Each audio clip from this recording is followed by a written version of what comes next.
Buenas noches a todos. Mi nombre es Astrid Castaño, médica coordinadora de donación de órganos y tejidos de la Clínica en Banaco de Cali. Tengo una especialización en Administración y Gerencia de Salud de la Universidad Católica de Manizales. Quiero agradecer desde el capítulo de la donación a la Asociación Colombiana de Trasplantes de Órganos por el apoyo, el espacio en la educación continua a todos los miembros de la red.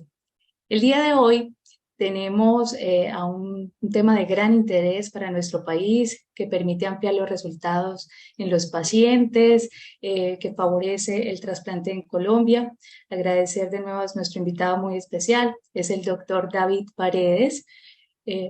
Zapata, médico colombiano, nefrólogo, egresado de la Universidad Javeriana, máster en trasplante de órganos en la Universidad Autónoma de Barcelona y formado en trasplantes en la Fundación Puigvert de Barcelona. Actualmente es consultor 1 de la sesión de donación, de donación y coordinación de trasplante del Hospital Clínic de Barcelona y profesor asociado del Departamento de Cirugía de la Universidad de Barcelona. Trabaja hace 26 años en el Hospital Clínic de Barcelona y es reconocido como experto nacional e internacional en el área de la donación, valoración del donante y en las estrategias de preservación de órganos para el trasplante, con el tema preservación ex vivo de órganos, experiencia en el equipo de coordinación de trasplantes. Doctor, bienvenido. Muchísimas gracias por este espacio. Muchísimas gracias, Astrid, y en particular a la Asociación Colombiana de Trasplante de Órganos por su gentileza y por la amabilidad de invitarme. Ya sabéis que me encanta poder conectarme y estar en contacto con vosotros y de poder colaborar en lo que sea necesario para el desarrollo, el crecimiento y la mejora de la donación y el trasplante en mi país, con quien tengo muy buenas relaciones con la gente y me une un particular afecto. Yo creo que este es un tema muy interesante, ahora está de moda, está creciendo muchísimo, tiene muchas posibilidades y yo creo que lo importante aquí es, porque yo os quiero explicar lo que venimos haciendo desde el año 2004 en cuanto a perfusión renal y luego vamos a entrar un poco en algunas cosas hacia el futuro y luego vamos a dejar tiempo al final, ya veréis, para que pues os podáis enviar preguntas y todo. Seguramente surgirán muchas inquietudes, pero bueno, lo importante es ver un poco el camino que hemos desarrollado. Nosotros hemos estado, bueno, primero no hay conflicto de interés, perdonadme que tenga muchas diapositivas en inglés porque facilita un poco la conexión de todo y el poder estar en contacto, fácilmente mostrar los artículos, etcétera. Yo represento al hospital, no tengo ningún otro conflicto de interés, sino el poder mostraros un poquito por qué es importante la perfusión de los órganos. Recordemos lo que es el final de vida y recordemos cómo, si estamos hablando de los tipos de donantes, tenemos cada vez se está haciendo muchísimo más complejo todo porque hemos pasado de tener solamente donantes en muerte cerebral a donantes que pueden ser donantes en asistolia sea controlada o donantes en asistolia no controlada. Pero el origen sigue siendo a partir de pacientes que tienen un daño cerebral catastrófico o pacientes con un daño cardíaco catastrófico que llegan al hospital, ingresan por urgencias, se identifican y que pueden evolucionar por la severidad del daño cerebral a una lesión de muerte cerebral, o bien una persona que está en muerte encefálica presenta una inestabilidad hemodinámica muy severa y que requiere, por ejemplo, la colocación de un sistema de ECMO para intentar recuperar los órganos y poder llevarlos en las mejores condiciones a la extracción, como es un caso que vosotros en Colombia habéis explicado recientemente a través de ACTO, o bien porque un paciente en un daño cerebral catastrófico o cardíaco severo tienen un daño que no llega a evolucionar a muerte cerebral, pero tiene un pésimo pronóstico y se decide hacer una limitación de la terapia de soporte vital y puede llegar después de la sedación y la analgesia profunda a la parada circulatoria. Una vez declarado, pues se hace lo que se llama la donación en asistolia controlada. O bien el caso de eutanasia, como es en España y en otros países europeos, y lo hay también en Colombia, en personas que deciden la limitación para la ayuda al fallecimiento, se decide hacer una limitación que lleva a la parada circulatoria y por último a la muerte por criterios cardíacos, que siendo un donante controlado. O bien a mano derecha encontráis las paradas cardíacas en la calle o en el hospital en que se hace un soporte avanzado de recuperación intentando restaurar la circulación, que no es posible, y se intenta incluso llevar a lo que es el ECMO RSP, es decir, intentar colocar un ECMO para recuperar estos pacientes, como ya se está haciendo en algunos países, en nuestro centro y en algunos hospitales en Barcelona ya se ha iniciado y en otros sitios de España, en Francia, en Canadá, en Estados Unidos, hay varios lugares en Japón que lo están haciendo, pero cuando esto no es exitoso, o bien en aquellos casos que llegan a intentar hacerse el ECMO RCP y se descartan, pues se transfiere inmediatamente la posibilidad del donante en asistolia no controlada después de la certificación de muerte. Esto lleva a los dos grandes bloques que ya se describieron desde el año 2011 en esta publicación del Transplant International, de los dos tipos de cómo una persona, un posible donante fallecido, puede venir o bien por un camino de la parada circulatoria, la parada de muerte cerebral, y que al final sigue siendo donante. Esto es porque recordéis lo complejo de la situación de muerte encefálica, que es lo que principalmente tenéis en Colombia ahora, que es el mantenimiento del donante, la importancia del mantenimiento a lo largo de todo el tiempo que esté en la UCI, del cuidado de esa persona, obviamente bajo su tratamiento para el neurointensivismo que requiera, pero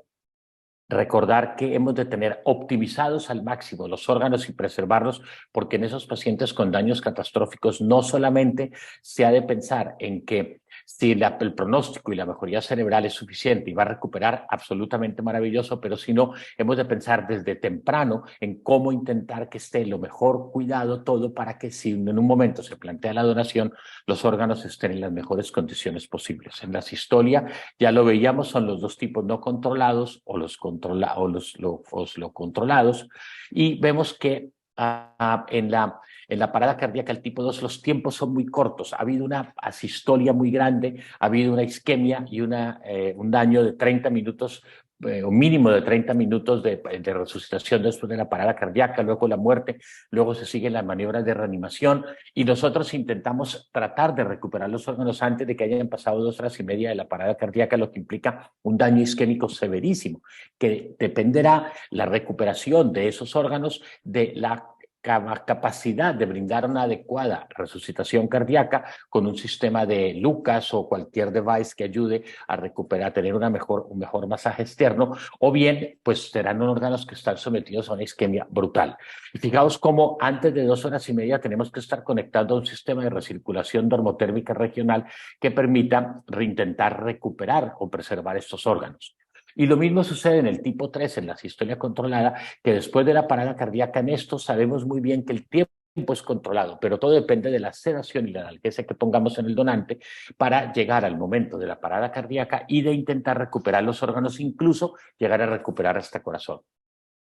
Permitirme que os muestre en la región de Cataluña, los donantes del último año, tuvimos pues un incremento, una recuperación a cifras muy cercanas al año 19, que era el pico más grande de donantes. La recuperación de la pandemia ha sido muy importante y fijaos cómo la edad de los donantes, la mayoría tienen más de 60 años. Estas dos columnas de azul clarita, más clarita, todas estas son donantes por encima de los 45 años. Fijaos, por encima de los 60, más del 50% de los donantes, lo que implica que al menos esto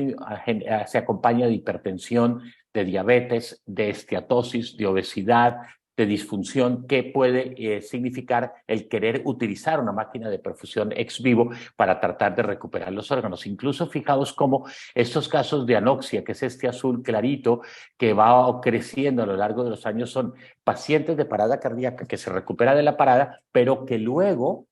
se convierte en donante o porque llega a muerte cerebral o porque se hace una sistolia controlada. Y fijaos como el trauma en tránsito, aquí es muy poco, en cambio vosotros tenéis mucho trauma en tránsito, que es algo que también implica un traumatismo brutal, una inestabilidad hemodinámica y que también hay que tenerlo en cuenta pensando en cómo recuperar esos órganos y mantenerlos y optimizarlos. Y fijaos cómo este último año aquí en Cataluña hemos vivido un cruce entre el número de donantes en muerte encefálica, que es el color oscuro. Fijaos cómo venía cambiando el porcentaje de donantes en muerte encefálica, que hace 10 años, 15 era el 100%, a medida que ha crecido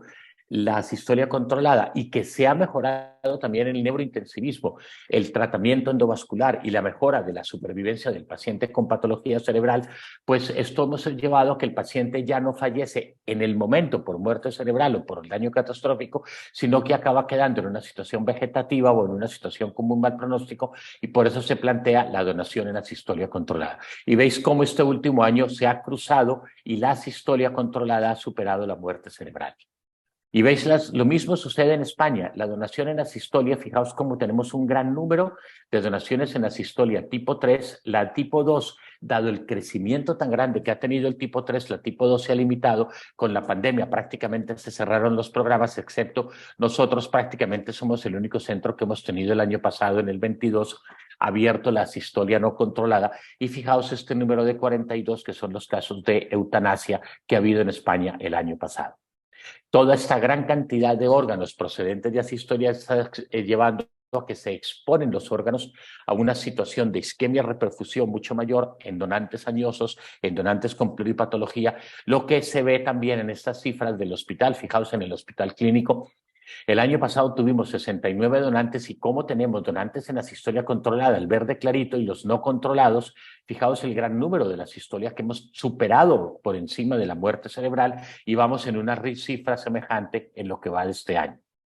Hecho ha significado que el trasplante renal, básicamente estamos en donantes en asistolia controlada, el verde clarito, y el no controlado. Tenemos muchísimos de muerte cerebral todavía que recibimos de todas partes de España, y mantenemos el programa con una cifra récord el año pasado con donantes vivos. En cambio, en hígado, fijaos cómo la muerte cerebral tiene un papel importante, pero la asistolia está prácticamente siendo más del 30 o 40% de los donantes en hígado, y fijaos en lo que llevamos de este año, estamos casi igual a asistolia o que controlada que la muerte cerebral. Es importante mencionar en hígado que últimamente en el donante en asistolia no controlada, el de la calle, de parada cardíaca, tenemos muy poquitos hígados que se generan porque es muy difícil recuperar los órganos en la no controlada. Sin embargo, sí lo es en la controlada, y por eso la importancia de la máquina para la perfusión ex vivo. Pero fijaos en corazón cómo llevamos, en lo que lleva desde el año 2021, llevamos ya 6 corazones en la asistolia controlada. El último lo hemos tenido ahora, que no aparecen las cifras, 7 corazones en la asistolia controlada en nuestro centro, de donantes que después de la parada circulatoria se hace la perfusión regional normotérmica con ECMO, pero luego no se hace solo abdominal, sino que se expande a hacer abdominotorácica, con todo lo que implica a nivel ético de bloquear los vasos supracerebrales, o de todos los troncos supraórticos, perdón, no supracerebrales, sino supraórticos, para evitar la perfusión cerebral y permita la recuperación del corazón en asistolia controlada, lo que lleva a que en muchos centros en Estados Unidos, fundamentalmente en estos casos, no se hace con ECMO, con RSP, por todos los conflictos éticos y todo, sino que se hace directamente extracción rápida y poner en máquina ex vivo el corazón. Nosotros en España apostamos desde hace varios años con la perfusión regional normotérmica abdominal para recuperar órganos abdominales. Hemos llegado a recuperar hígado, intestino, y ahora se ha expandido el corazón, recuperando corazón y con cirugías simultáneas incluso con pulmón.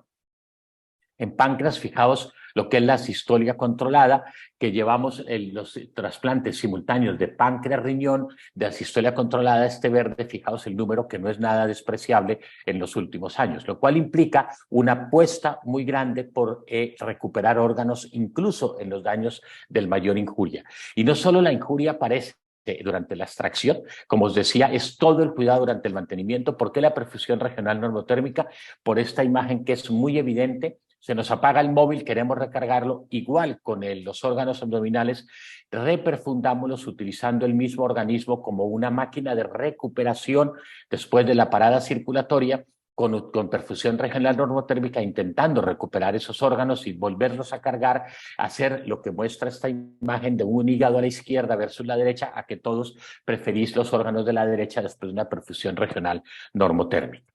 De aquí que en el año 21 tuvimos todo este trabajo a nivel de la ESO, en el que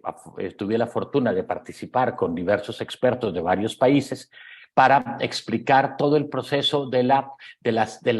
perfusión regional normotérmica después de la parada circulatoria controlada, en donde pues, logramos explicar todo lo que es la canulación, que puede ser pre-mortem o post-mortem, todo lo que es la importancia de la canulación femoral, de la colocación de el catéter con ECMO en un lado de los vasos femorales y del otro lado, pues el catéter Fogarty para bloquear. Y esa perfusión regional abdominal puede ser, en algunos casos, premortem o postmortem. Nosotros intentamos, cuando hay corazón, que se haga siempre premortem para reducir el tiempo de isquemia y obviamente con la perfusión regional normotérmica. Todo esto es lo que implica cuando se hace en la controlada, que una vez se ha diagnosticado la muerte, se arranca el proceso, se mira que esté bien inflado el Fogarty, pero cuando va a haber corazón, tiene que entrar el equipo cardíaco muy rápidamente a intentar recuperar asegurar el retorno venoso y una comunicación constante entre todos los equipos para evitar disfunción y pérdida de volumen, y cuando hay recuperación solo de pulmón, pues tener cuidado con el clampaje de los vasos supradiafragmáticos, porque los de pulmón recuperan el pulmón, pero el equipo abajo abdominal están todavía en la perfusión regional normotérmica y hay que evitar pérdida de volumen. Pero cuando hay perfusión regional tóraco-abdominal, que es muy compleja, se llega a esto, que es las dos cavidades abiertas. Fijaos como a mano izquierda está todas las los clamps que ligan y toda la disección de los vasos supraórticos con drenaje a la cavidad torácica, con reaspiración, con circulación extracorpórea, que permite una extracción simultánea de corazón, de páncreas, de intestino, de todos los órganos. Esto entonces implica que cuando nosotros nos planteamos en riñón, desde el año 2004, tuvimos que incluir ante estos riñones que estaban sometidos a isquemia, donantes añosos, donantes con patología múltiple, dijimos hay que llegar a optimizar y ofrecer la mejor posibilidad de los riñones. Estos algoritmos los veréis en la presentación, hemos llegado a irlos mejorando, y en el donante en muerte encefálica y el donante en asistolia controlada se considera que el algoritmo de aceptación del injerto renal, cuando es un donante con criterio expandido, que tenga una creatinina un poco elevada o de edad mayor o muerte por factores de riesgo cardiovascular o con un tiempo de isquemia, ojo, más de 6 horas de tiempo de isquemia fría post-extracción, pues entonces se hace biopsia renal y máquina de perfusión, y según el score de la biopsia y los valores de la resistencia renal, se decide trasplantar cuando la resistencia renal está alrededor de 0,4. Cuando es entre 0,4 y 0,5 se individualiza según las características de la biopsia, y cuando es mayor de 0,5 pues se prefiere no trasplantar. Cuando solamente tenemos biopsia renal, pero no se pudo conectar el riñón porque fue imposible,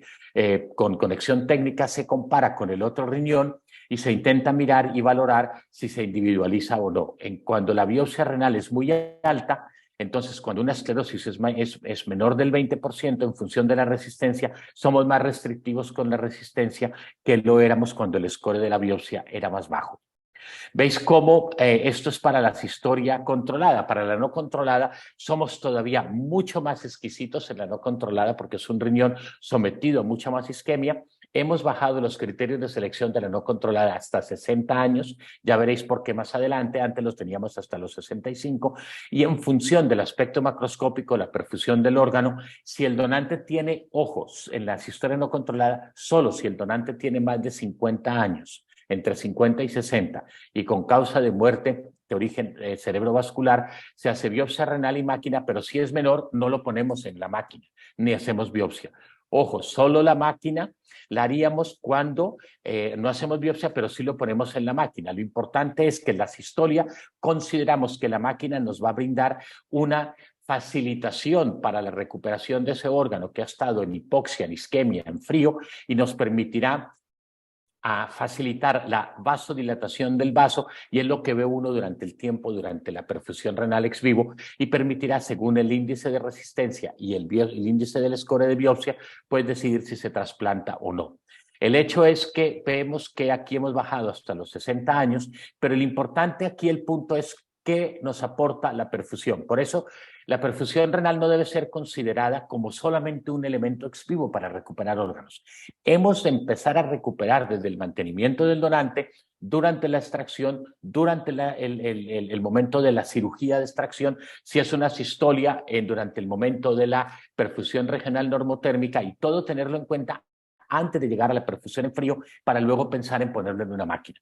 ¿Por qué es importante todo lo de la perfusión ex vivo? Porque resulta que si yo intento revertir el daño mitocondrial, isquemia, reperfusión, todo lo que me produce la pérdida de función de las mitocondrias y la apoptosis y necrosis cerebral, yo intento revertirlo. Pero en un principio, cuando tenemos preservación, ¿qué hemos hecho? Lo que nos hemos basado es básicamente en reducir temperatura, reducir el metabolismo, pero no quiere decir que ya no haya metabolismo. Quiere decir que está reducido. Hemos mejorado los teléfonos, hemos mejorado muchas cosas, pero hemos mejorado muy poco la preservación ex vivo. Yo creo que por eso el interés de vosotros en las máquinas, pero recordemos, no solo en la máquina, ¿con qué perfundimos el órgano? Fijaos la composición de las soluciones de preservación. Si yo quiero preservar un órgano que está sometido a isquemia, que es un donante añoso, un donante en asistolia, que está sometido a mucho más riesgo, yo tengo que buscar la solución de preservación más óptima, y la que hay ahora en el momento en el mercado es la IgL1. Fijaos, porque tiene una composición con el polietilenglicol, que es un protector para revertir todo el daño isquémico y protección de la mucosa en los trabajos que se han hecho principalmente en hígado.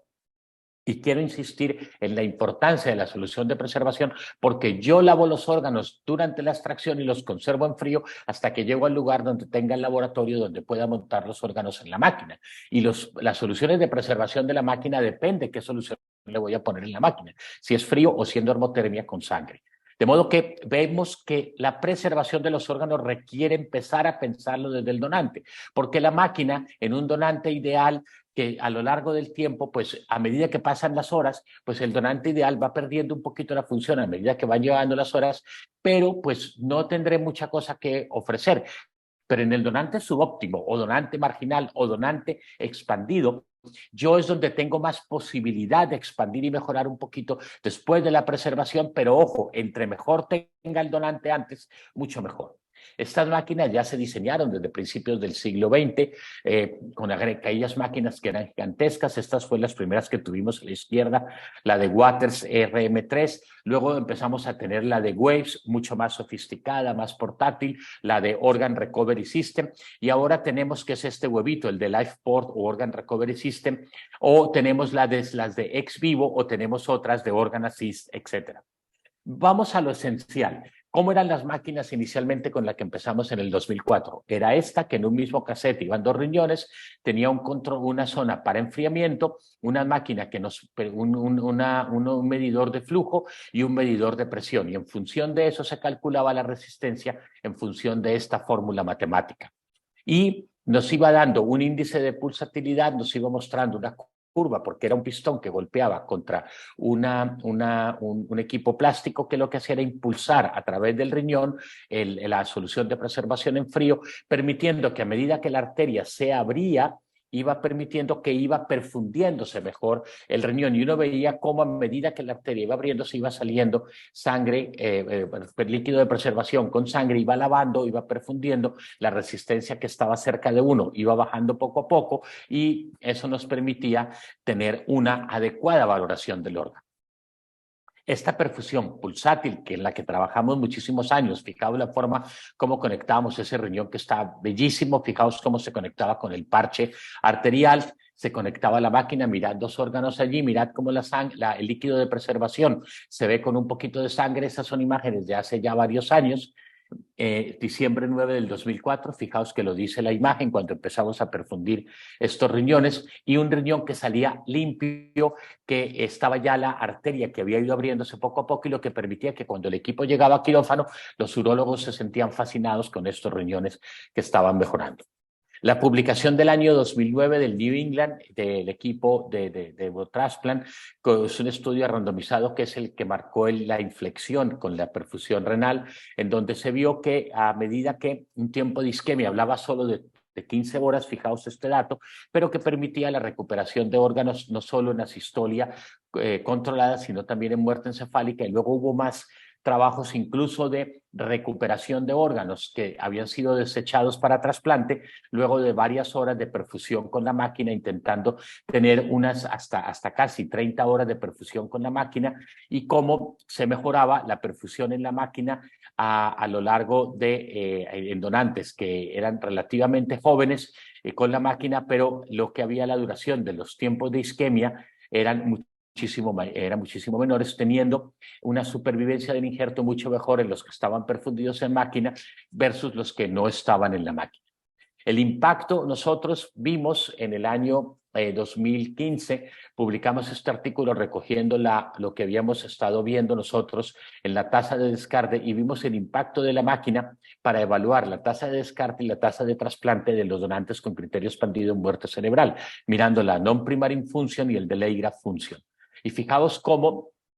según las características de los donantes que teníamos nosotros, fijaos cómo la tasa de descarte, a medida que uno tiene donantes más mayores, pues obviamente a 80 años la tasa de descarte es muy alta de estos riñones, la tasa de trasplante iba bajando a medida que la edad sube, pero fijaos cómo la importancia de la máquina era que cuando nosotros, entre el año 2000 y 2004, después del 2004 al 8 y del 9 al 13, cómo los donantes íbamos teniendo cada vez donantes mayores de 60 años, íbamos teniendo cada vez más donantes añosos, que era toda esa gráfica que os presentaba al principio, y cómo la tasa de descarte se descartaban muchos riñones hasta un 43% a medida que teníamos donantes más añosos. Pero que esto nos permitió que nosotros pudimos recuperar órganos con la máquina que se hubieran descartado por añosos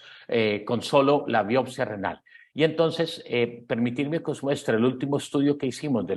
entre 2000 y 2014, que estamos pendientes que se pueda publicar, que es un análisis pareado de riñones que estaban comparando los que estaban, el mismo riñón, uno para la máquina y otro para la perfusión en frío. Tuvimos 99 riñones que iban para cold storage y 99 para la perfusión con máquina renal en frío, pulsátil, y de estos se trasplantaron, fijaos, solamente 71. De los 99 pares nos quedamos con 71, con una biopsia que fuera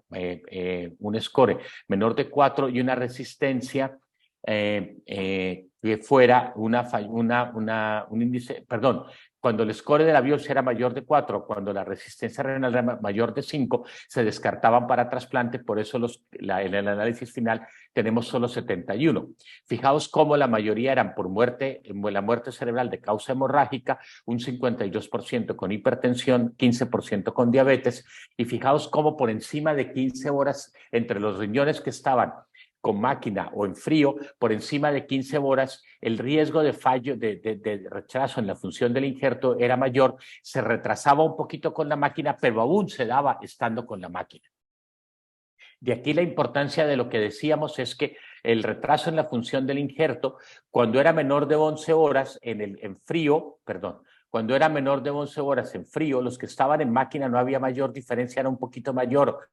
sin que fuera significativo con el cold storage. Cuando nos íbamos entre 11 y 15 horas de isquemia fría, teníamos nosotros más o menos la misma tasa de retraso en la función del injerto, pero cuando era mayor de 15 horas, fijaos cómo, aun cuando estuvieran en máquina, porque aquí lo que se hacía era un trasplante secuencial, trasplantábamos primero los de cold storage y en segunda instancia los riñones de máquina. Por lo tanto, siempre los que iban a estar en máquina eran aquellos que iban a tener un tiempo de isquemia mayor. Tuvimos un poquito más de rechazo, por eso en nuestro estudio no era significativo, pero sin embargo sabemos que la prevalencia de la función del retraso en la función del injerto es mayor a más de 15 horas, y aun cuando la máquina nos ayudaba a que tuviéramos un poquito más de retraso en la función, pero sí nos ayudaba a evitar a largo plazo la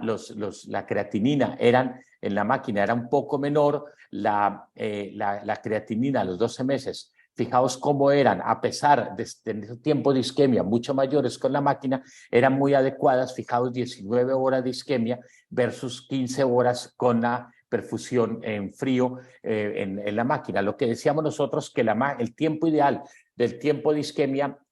fría no debería ser mayor de 15 horas, especialmente, recordemos, son riñones de donantes con criterio expandido, generalmente mayores de 60 años, y que a pesar de que tuviéramos la máquina, no nos puede dejar relajar y decir, como tenemos la máquina, vamos a ponerlo con el tiempo de isquemia que queramos. No, si yo tengo el riñón en frío, lo puedo poner en menos de 6 horas, pongámosla en menos de 6 horas. Pero si yo voy a ver que me voy a alargar a las 15 horas, pues tiene la ventaja de una facilitación de organizar el área quirúrgica, sí, pero sabiendo que voy a tener un riesgo de retraso en la función del injerto, la máquina nos ayuda, pero no nos la evita del todo. Y lo importante es que si el tiempo va a ser mayor y yo los tengo que trasplantar en forma secuencial, no tengo 2 equipos al tiempo que me trasplanten y me reduzcan el tiempo de isquemia para la máquina, fijaos cómo la máquina me permite, me ayuda hasta 15 horas, pero por encima de 15 horas, si la logística en el donante con criterio expandido no es buena, por eso tenemos que tener en cuenta que si los voy a poner en máquina, no superemos las 15 horas, si en cold storage, ojo, ojalá nunca tengamos que llegar a 15 horas y si puedo con menos de 6 horas sería lo ideal. Esto es importante para Colombia, donde a veces los tiempos de desplazamiento de los equipos a otros sitios hace que los tiempos de isquemia se alarguen porque hasta que regresan, pues van a hacer que tengamos un tiempo largo en hacer el cross-match, etcétera, etcétera. Permitirme solo que os muestre otra presentación en la que tuvimos esta publicación en el año 18 de un modelo predictivo que en los donantes en donación no controlada, que es el modelo más grave de isquemia reperfusión, en donde nos permitió bajar la edad de aceptación de estos donantes porque cogimos todos los donantes por encima de 60 años. Ojo, mayores de 60 años, hasta entonces aceptábamos hasta 65 años. Y nos dimos cuenta que en aquellos que tenían asociación de diabetes con una resistencia renal mayor de 0,3 o el valor predictivo de una tasa de filtrado glomerular menor de 60, 6 meses después del trasplante era muy alta. Y nos dimos cuenta cómo el cutoff de 0,3 debería aplicarse para estos riñones. Y para todos los grupos nos dimos cuenta que en el donante en asistolia no controlada mayor de 60 años y más si había diabetes, el factor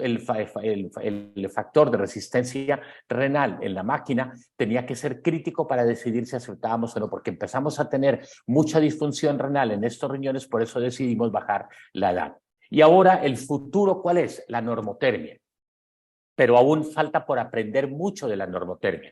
Ya hay publicación desde hace varios años, desde el 2011 se empezó a hablar, pero todavía no ha logrado expandirse como se espera. Ya en los últimos años se está trabajando, veréis que de la ESOT hay todo un trabajo muy grande con las máquinas de perfusión. Os invitamos al Congreso de Atenas este año, donde habrá una gran cantidad de webinars y trabajos en ello, y ya hay muchos equipos trabajando en normotermia, pero más ha crecido en hígado más que en el riñón, porque el riñón es tremendamente complejo, en qué presiones, con qué flujo, porque hay también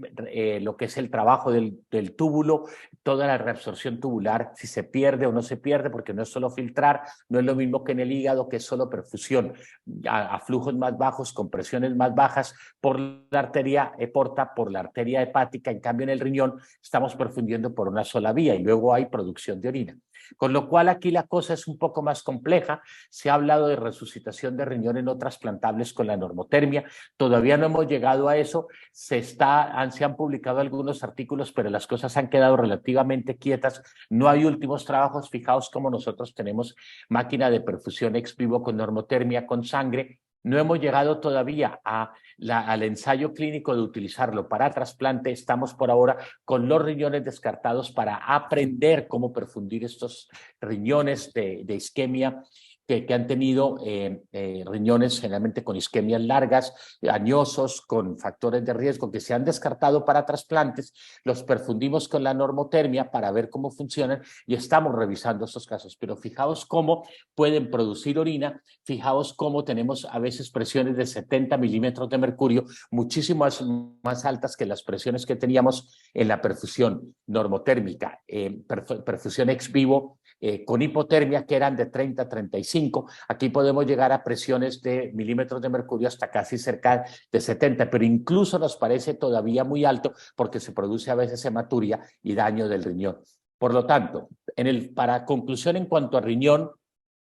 ¿cuál será el futuro? La máquina nos permite la evaluación de donantes con criterio expandido, no solo la evaluación macroscópica, la perfusión, mantiene la calidad del órgano que nos permite especialmente cuando tengo tiempo de isquemia largos y especialmente en la sistolia controlada. ¿Por qué? En la sistolia, en la controlada y en la no controlada, porque yo estoy en el modelo más extremo de isquemia, por eso la importancia de la máquina, especialmente en estos riñones y en los riñones de muerte cerebral con criterio expandido. Nosotros creemos que no es la máquina renal para todos los riñones, sino para los expandidos, reduce las tasas de descarte en los donantes con criterio expandido, permite tiempo para una mejor reselección del receptor y en el futuro la manipulación de los órganos. ¿Y qué estamos viendo ahora en el hígado? Llevamos ya varios 16 hígados trasplantados después de ponerlos en máquina ex vivo con normotermia, que es esta que está aquí, que es la de Organox, que está a mano derecha arriba, que nos permite la recuperación de estos hígados marginales. Guarrera ha estado utilizando la máquina con hipotermia. Nosotros hemos apostado por la máquina hepática con normotermia, con sangre, con perfusión por porta, perfusión por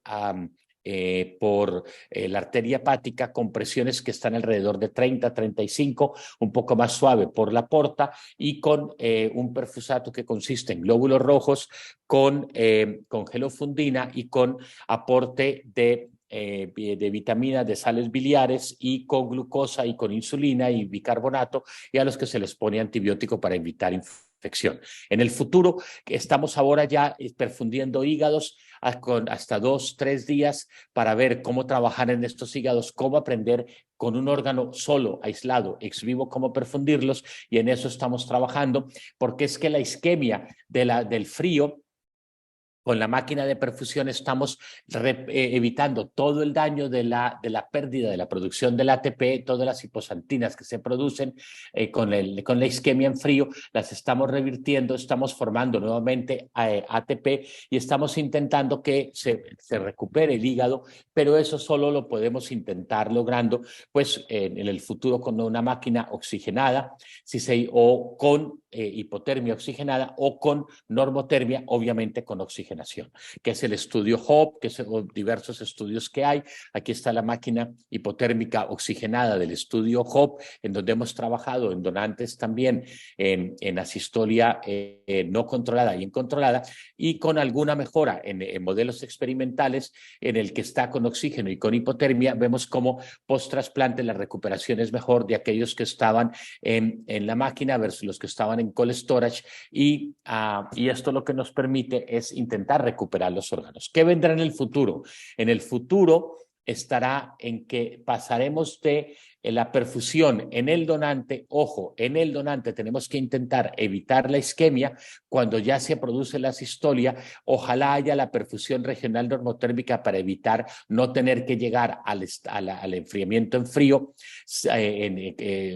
estático, sino intentar lograr el precondicionamiento. Algunos dicen en frío y después en perfusión en máquina, otros dicen no, pongámoslo en frío desde el principio y luego al final en máquina muy lejos, pero con hipotermia, y otros dicen no, evitemos la máquina desde el principio, después de la extracción, o tratemos de llegar a lo ideal, que sería un tiempo de isquemia libre, unos órganos extraídos libres de isquemia, que es desde el órgano, directamente desde el donante, haciendo perfusión regional normotérmica en el donante, cuando es una sistolia, pasarlos ex vivo a la máquina y tratar de extraerlos e implantarlos. El problema de esto es el costo de las máquinas, la complejidad, especialmente la de corazón, que llega a costar casi 75.000 euros, cada cassette, cada corazón perfundido en una máquina, versus la del hígado, que puede costar 6.000 o 7.000 euros, más tener la máquina, lo que implica, versus la máquina de perfusión regional hipotérmica en el riñón, que no, perfusión regional hipotérmica, no, de máquina de perfusión renal hipotérmica, que sería lo ideal, por ejemplo, para Colombia, para empezar, en donantes con criterio expandido, pero yo creo que lo que tiene que pensar Colombia en este momento es que en la preservación, antes de pensar en la máquina de preservación ex situ, hemos de intentar una recuperación del órgano, intentamos que en el evitar la isquemia, evitar el daño después de la extracción, y yo creo que lo importante es llegar al futuro a tratar de preservar los órganos. Una pincelada en la perfusión de pulmón ex vivo, eso es en un caso de un modelo de asistolia controlada. Esto era para investigación. Como veis, está la máquina de perfusión ex vivo, está la máquina de Transmedics para la perfusión de corazón, que es el corazón que hacen en Estados Unidos, van y lo extraen rápidamente, lo ponen en la máquina. Nosotros apostamos por un modelo de recondicionamiento desde el principio con la perfusión regional normotérmica desde el donante, en la perfusión regional antes de la extracción de los órganos, y lo ideal, no ponerlo en frío, si se pudiera recondicionarlo con una máquina oxigenada, que sería lo ideal. Pero por ahora, pues es muy complejo, muy costoso. Lo que sí estamos viendo es que la edad del hielo, pues se está cambiando el planeta, se está transformando, se irá a acabar, pero esta edad del hielo no se trata de llegar a tener máquinas. Las máquinas no nos resucitan lo que no hemos cuidado desde el donante, desde el equipo de emergencias, desde la UCI, desde la identificación del donante, la perfusión adecuada de los órganos, el cuidado del donante, la oxigenación, evitar las hipernatremias severas, evitar las hipotensiones, evitar la disfunción de los órganos, y no pensar que lo vamos a recuperar después en el bloque operatorio cuando vamos a ir a hacer la extracción y a lavar con frío, porque luego toda esa isquemia, más la parada, más el frío, más la hipotermia, más todo, hace que sea muy complejo resucitarlos esos órganos en el laboratorio. Por eso es un trabajo conjunto en el que debemos estar todos adelante para lograr en piña preservar estos órganos, y no solo pensad en las máquinas, sino pensad que la resucitación, la mejor resucitación para el donante es la resucitación desde el momento mismo de cuando estaba como donante y cuando estaba durante el tiempo antes de la extracción, en la perfusión regional normotérmica, en la sistolia, y luego, si tenemos la oportunidad, empecemos con las máquinas renales en frío, que les va de maravilla cuando son tiempos de isquemia, más de 6 a 10 horas. No extendamos y pensemos que como está ahí, estirémonos el tiempo que queramos, no, pero pensemos que en el futuro llegará la normotermia, pero esperemos que se coja más experiencia, esperemos que los equipos que estamos trabajando podamos publicar la experiencia y tener una evidencia más consolidada. Yo creo que esto facilita para vosotros el futuro. Son muchos años que llevamos haciendo perfusión de riñones en frío. Desde el año 2004 van a ser 20 años. Nos ha permitido en estos donantes expandidos que tenemos nosotros con asistolia, en la isquemia tan extrema de la no controlada, recuperar riñones y asegurarnos permitir un riñón en mejor calidad, mejor perfundido. Pero yo creo que Colombia tiene donantes jóvenes, donantes en muerte cerebral estupendos que tienen que mejorar y optimizar el cuidado del donante, y tiene que pensar en que si llegamos a la máquina no sea la salvadora de lo que yo no hice desde el donante, sino algo que me permita expandir los criterios de donación. ¿Vale? Pues muchísimas gracias, Astrid, muchísimas gracias a Acto, y confío que las preguntas, las dudas, todas las inquietudes que surjan, pues poder resolverlas. Afortunadamente tenemos la experiencia de un laboratorio de perfusión en nuestro centro, que empezamos con riñón, lo hemos expandido desde el 18-19 a hígado, ahora estamos creciendo y queremos hacer un centro de recuperación de órganos, de perfusión de órganos allí en el hospital, y poder ofrecerlo a otros centros también. Muchísimas gracias.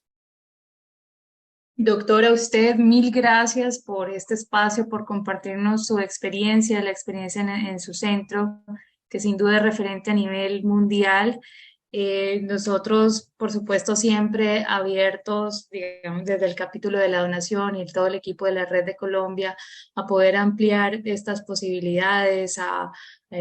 tal vez, ¿por qué no?, pues las tasas de descarte se puedan reducir significativamente con todas estas tecnologías, sin duda, sin dejar, como usted bien lo dice, sin dejar atrás el compromiso que tenemos que hacer del cuidado del donante, de la perfusión previa de los órganos. Y me parece que esto es un espacio muy importante para ampliar nuestros horizontes, para ver las posibilidades, para mirar las tecnologías y la experiencia en los centros de referencia que nos pueda realmente generar un impacto y traer estrategias novedosas para nuestro país que nos permita lograr el sueño de reducir la brecha entre Europa y Latinoamérica. Una Muchas cosa muy gracias. importante que tú mencionabas, Astrid, perdona te interrumpa, es este tema de los órganos patológicos de descarte. A veces la tasa de descarte hay que ver porque el órgano no me gustó mucho, cómo lo puedo recuperar, que si tiene biopsia, que si, bueno, no sé, hay que considerar muchos elementos en el descarte, que la máquina no siempre es la salvadora, uy, nos va a recuperar todo. No, es toda una política conjunta de valoración, de compromiso mayor, de cuidado en reducir el tiempo de isquemia, de evaluación adecuada del donante, preparación para que tengamos unos órganos mejores que nos permitan una muy buena recuperación. Y que cuando llegue la máquina, pues estupendo, vamos a valorarlos mejor, a tenerlos, pero tampoco, bueno, ya trasplantaremos mañana. No, no, a ver, que hay que organizarse. ¿Vale? Sin duda, pero así bien copiando los modelos exitosos como los de ustedes, siempre abiertos a todas las posibilidades, ¿no? Ir por todos los caminos buscando nuestros mejores donantes para optimizar estos trasplantes y los resultados en los pacientes en lista de espera, que finalmente es el objetivo, pues, de Exacto. todos aquí como red.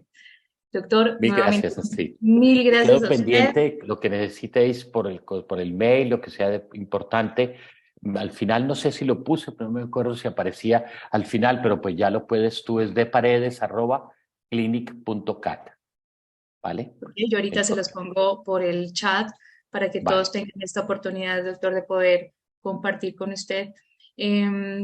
Quiero también decirles a todos que las charlas se podrán encontrar en las diferentes redes de Acto, en la página de Facebook y YouTube. Y ya felices de poder tenerlo usted en este espacio, doctor, a Acto por el espacio y a todos los que están alrededor de estos espacios académicos que nos ayudan tanto.